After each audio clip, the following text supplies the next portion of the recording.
Morning, welcome back to a slightly rushed vlog because I'm wearing a shirt. I'm off to go and drive a posh car. My taxi's here. Ooh, look at that.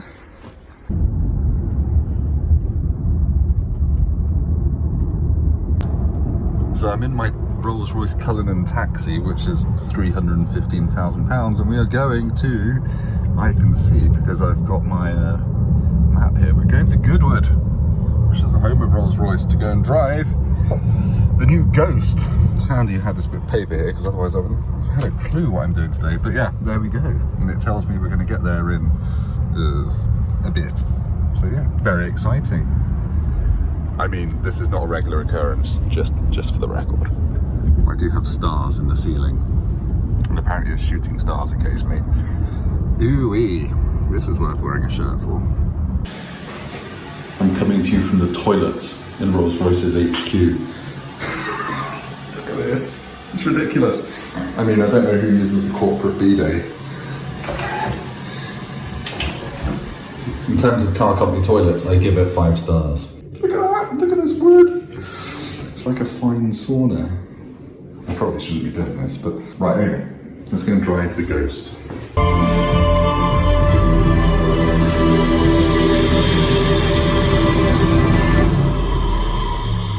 Right, been assigned my car. Apparently it's a Lyrical Copper, which is Rolls Royce for brown. Probably shouldn't take the piss too loudly because the giant spirit of Ecstasy will probably fall from the sky and crush me. So yeah, quite excited. I think it's going to be the comfiest car I've been in for a while. I'm going to hop in the back and I'll see you probably half asleep in the back of this. So this is where I'm going to sit to start with. I've got my Rolls Royce mask. So you have some steering wheel adjustment down the other side. I've got my screen so I can see where we're going. Little blinds as well. I think I'm going to be quite comfortable for the next hour or two. Woo. It's like the inside of a black suit, isn't it, when you get a fancy lining on your suit. The ridiculous sound system, and one thing that's worth noting about the sound system is the subwoofers under the front seats, but it directs air into the sills of the structure of the car, so it uses the whole sills like an air chamber for the subwoofer, which is mental. And the whole headlining is a speaker as well, so I'm going to stick some tunes on later and see how it handles some drum and bass.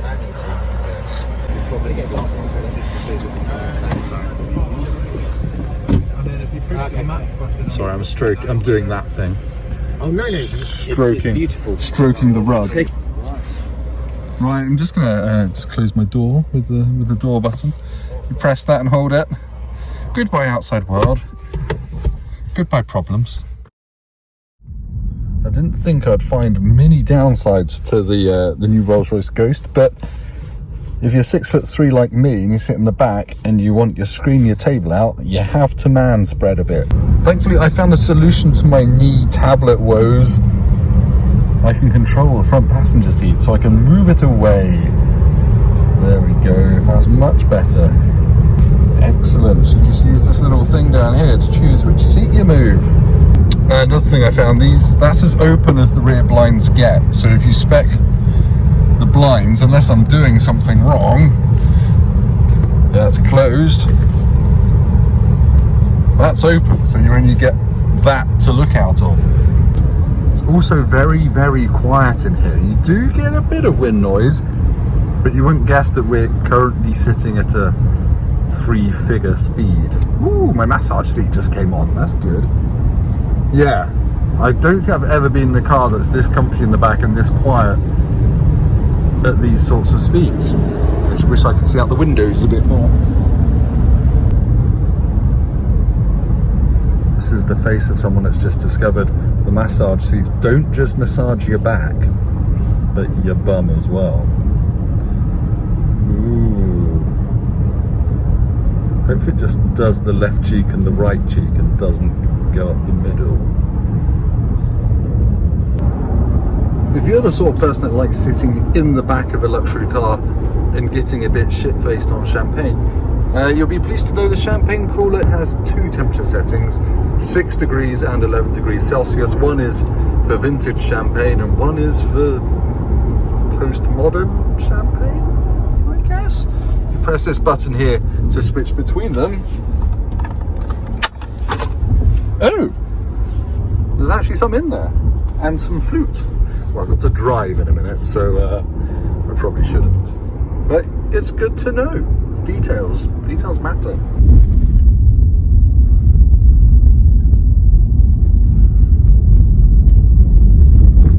Right, so we're in the new Rolls Royce Ghost.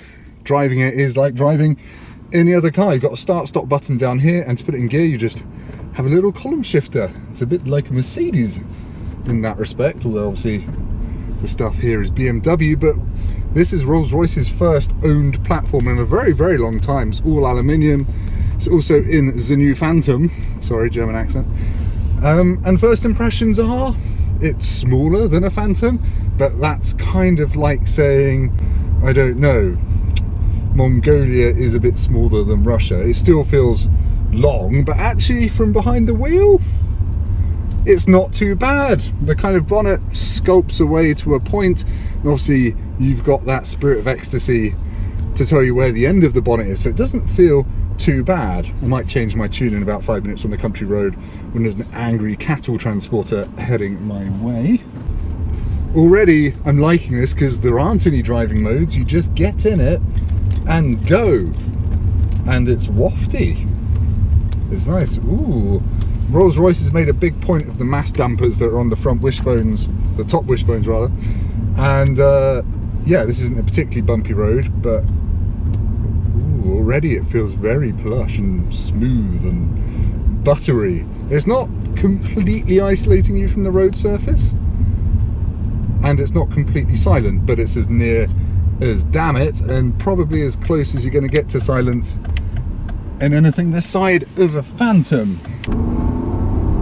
Got a big head-up display which looks uncannily similar to the one on a BMW 7 Series.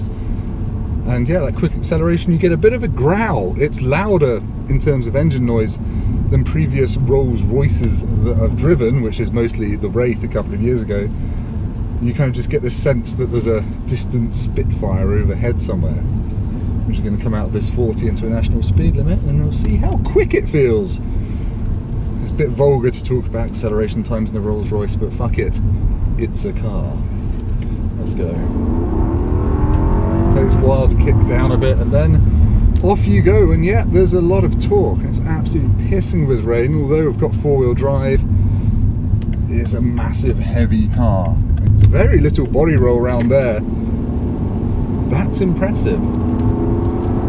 Yeah, it feels a lot more lithe and agile than you would think, given its size and weight, and the fact that Rolls-Royce's approach to luxury in every part of this car, from the door handles to the sound deadening to the carpets, is very much, let's just make it really heavy and luxurious by doing so.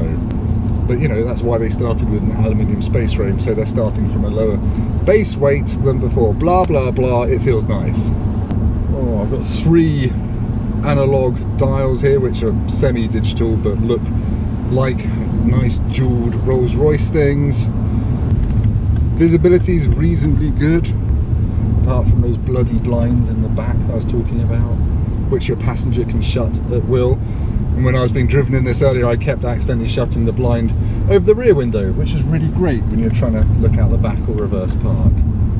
One of the big things for the new Ghost is that it's got 4-wheel steering, which means when you do a fast lane change on the motorway or on a dual carriageway, it doesn't feel like it's wallowing around like a hippo that's just got off a bouncy castle. It feels pretty planted, and obviously you get the other benefit is when you're going slowly, the wheels turn in the opposite directions, blah blah, as usual, so it feels a bit more nimble and it's easier to parallel park, and it effectively shortens the wheelbase, but you knew that. But it's nice to have it in such a mighty land yacht. One problem with how isolated this car feels is you can be doing 100 miles an hour without really realising it. I'm not, but you could. And it's so hushed up front that you could lose your license, or Jeeves could lose his license quite easily, and then you'd have to find a new butler, but they've all been furloughed, so that'd probably be quite easy. No lane keeping on this, because Rolls-Royce says all that camera-based technology, lane keep assist and everything else, isn't reliable enough in all weather conditions and in all regions of the world yet to include on a Rolls Royce, and I'm kind of inclined to agree with them. I've been sent into the wrong lane so many times, and it feels like every modern car you're just fighting, which is a pain in the arse. This, I don't know, the steering's uncorrupted, it's just effortless. The whole point of the Rolls Royce brand is to make it an escape from your real world of selling, I don't know, landmines to Africa or whatever it is you do in your day job, or just finance, more likely. But yeah, it's an escape from reality. It's just something to get into that's like a nice jacuzzi at the end of a hard day, making yourself a bit richer. I have to say, it's one of the few cars I've driven where I feel quite small in the cabin. Usually I feel like I'm kind of all over the place being 6'3", but this doesn't feel like that at all. I feel like a little toy soldier driving a very luxurious tank. What a load of nonsense. Whenever I drive a Rolls Royce and people look at you, they think I've stolen it, which is fair enough, because I don't look like landed gentry. But I suppose Rolls Royce's customer base is getting younger. I guess there's Twitch streamers and people like that are probably buying them now, which is good for the future of Rolls Royce. They don't want all their customers to die. It's always good for business. Obviously Rolls Royces are highly customizable, that the youth aren't kind of tarnishing things by asking for stupid things like an Xbox Series X in the center console. They are kind of understanding what the brand is about and kind of playing ball, really. They just want luxury cars that I can spit on. If you want to drive the Ghost in a vaguely sporty fashion, you want to click the little low button on the gear selector, and that will make it hold on to gears for longer and shift down earlier, and it feels like it's sharpened up the throttle a bit. In terms of how it drives, it's fairly neutral. You have to drive like a bit of a nutter to get any understeer out of it. I managed to get a bit of lift off oversteer, but that's probably because it's quite soggy. Yeah, I mean, it's not a car that you're going to buy to drive like a lunatic, but you can cover ground very quickly thanks to four-wheel drive, the electronics, and that V12's ridiculous amounts of torque. But yeah, that's probably all you need to know, really, about how the new Rolls Royce Ghost drives. So I'll go and do an outro in a minute. Over to you, Tim. Finally got some time with the car. I just wanted to show you some of the new things on this, your new Rolls Royce Ghost. First up, you can't see it, but I'll stick some photos in. The grille is illuminated now, and to make it a nice soft light, the back sides of these vanes have got a matte finish to make it glow. Hooray! Next thing, Spirit of Ecstasy. This bonnet actually doesn't have a shut line here, like most of the old Rolls Royces. So the whole bonnet lifts up, which means that the bonnet has to lift over the Spirit of Ecstasy, which means it has to be ridiculously accurate. They've got ridiculously tight tolerances to make sure this lines up, because on a lighter colour that's really obvious, and that you don't smack that when the bonnet comes down over it. I'm not tossing off the Spirit of Ecstasy, that's just how they had to make it. It's all very clever, and bear in mind these are quite hand built still. This whole side bit, see this all around here, this panel up here, over here, out of focus, and there. It looks like one panel, but it's not. It's hand welded very carefully, and there's actually a seam in it about there.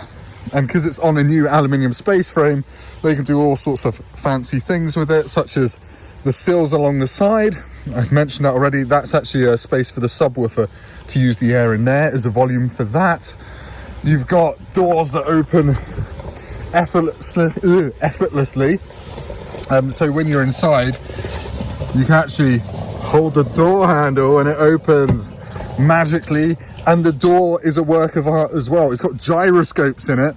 So if you park on a slope, it can brake it, because it's got brakes inside on the mechanism, so it doesn't fling open. It's ridiculously clever. Usual Rolls Royce umbrellas in a heated tube so that they dry out. This is ridiculous. I think I've shown you the champagne cooler in here. Excuse the music. The usual starlit roof. You can get a shooting star roof option as well now, and you get the occasional shooting stars going across there. There's also little magnetic, what they call exciters in the roof. And that's basically a speaker without a cone attached to the roof, and basically turns the roof into some sort of speaker. What else? Amazing stereo, obviously. Let's just close the door. Like a glove. Loads and loads of sound deadening in it. They've got 4 different types of sound deadening in the doors alone. So a thick one to take out lower frequencies, and various other layers to take out the noise of traffic, of cars idling next to you, that sort of thing. And it works pretty well. It's pretty quiet in there. We've got it a bit filthy already. The only bits that are carried over from the previous Ghost are the Spirit of Ecstasy and the umbrellas. Everything else is new. And the whole point and ethos of the car is just more straightforward. It's, what do they call it? Post-opulence. There we go. That's not a module on a kind of BA in English. It's taking the bling away while keeping it like a Rolls Royce. They say this car is designed for people that don't want a Phantom because it's too ostentatious. They want something a bit shorter, a bit smaller, and just a bit less bling. This is lovely. This is like one sheet of leather. That's it. One panel. They like to let the materials speak for themselves. This has something like 13,000 laser etched pinpricks. So actually that is completely smooth because the light is coming through laser etched holes which are basically deep enough to let light through, but not deep enough that you can feel them. It's magic is what it is. These all feel like they are hewn of solid metal, which of course they are. And this car is about £32,000 before tax. What an idiot. That's the price of a Honda Civic. It's £320,000 before tax. Why'd you watch this? It's rubbish. So there we go, quick run around many of the exciting things that they've had to do to engineer this to make it as quiet and as comfortable as they have. And Rolls-Royce keeps saying that they try to hide the effort that they've gone to give you a luxurious result, such as, oh my God, how long it took them to make that, and how long it took them to make bonnet hinges that lift over that. I'm getting it wet, so I'm gonna go for a second. Back already, right, other things that are new. The front seats have a mass damper in them to basically reduce movement and vibration and noise from the seat as you're going around corners. The air conducting is lined with felt to reduce that oh so horrible hiss of air escaping from the aircon system, to again make it silent even in the height of summer when the aircon is blasting. It's quiet. That's the level that Rolls-Royce has gone to with this car. It's absurd and it's quite funny, but if you can afford one, it's also bloody lovely. This is very exciting. This is the huge boot space on the new Rolls Royce Ghost. And look at that, again, nicer carpet than in any car I've ever driven. Even the Bentley Bentayga, sorry Bentley. Oh, it's quite warm. Because it's such a big space, in development they had problems with quite a lot of boominess coming from back here, which kind of destroyed the luxury feeling. So what they've done, I think under the parcel shelf, you can't see them, it's all hidden away. They've put different length and different size tubes between the boot and the main cabin, which alters how the air travels between the cabin and the boot, which reduces the boominess. It's all some kind of crazy audio science-ness. But yeah, it just shows that they've thought of everything. And I know the Phantom is the top of the range Rolls-Royce still, and this is the baby one, but actually they're saying this is actually more technologically advanced now, just because they've had so much time to develop it. The first prototypes of this were about 5 years ago, so they've been taking their time getting it right, and my initial impressions suggest they have. So we come to the end of a pretty soggy day driving the new Rolls Royce Ghost, and you know what? It's phenomenal. It's incredibly comfortable, and it's actually quite good fun to drive as well, and obviously incredibly luxurious, and Rolls-Royce has engineered it up to like the millionth degree to make sure it's as quiet, comfortable and good to drive as possible. And it's a bit of a weird one because you'd think, you know, you're looking at something like a Bentley Flying Spur or this, but they feel worlds apart, and it almost feels as if Rolls-Royce isn't really trying to compete with anyone in the automotive market. They're just doing their own thing, going their own way, and just building incredible, luxurious things.